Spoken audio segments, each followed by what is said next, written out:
Aladin, un conte des 1001 nuits. Il était une fois dans la capitale du royaume de Chine un tailleur nommé Mustapha. Il mourut laissant un fils, Aladin.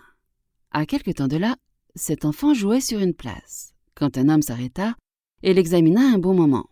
« Dites-moi, mon enfant, votre père n'était-il pas Mustapha ?»« En effet, » répondit Aladin, « mais il est mort depuis un certain temps déjà. » À ces mots, l'étranger l'étreignit dans ses bras en pleurant. « Je suis votre oncle, mon enfant.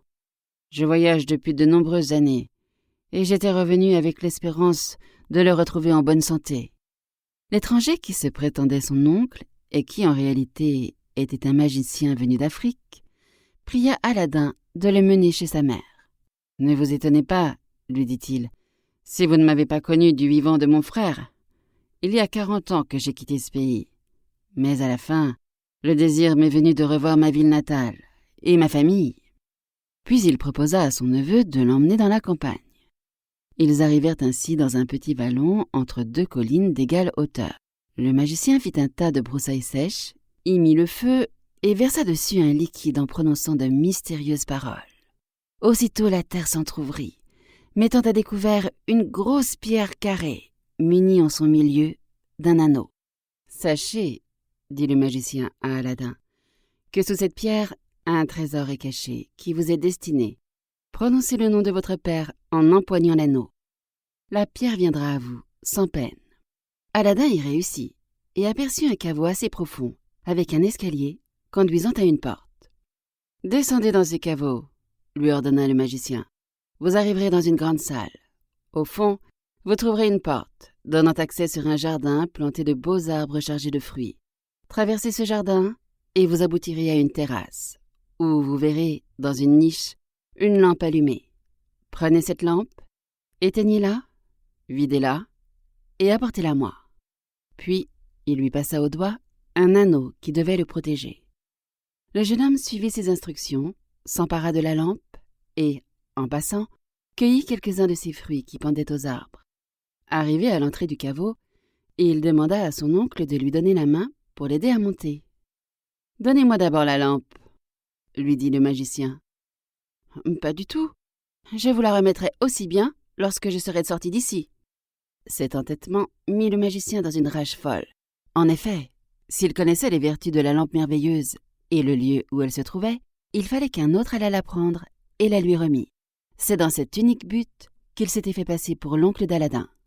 Il jeta de son liquide sur le feu en prononçant quelques paroles magiques, et la pierre se referma sur Aladin.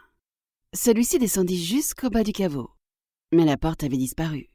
Alors il se rendit compte qu'il était enterré vif.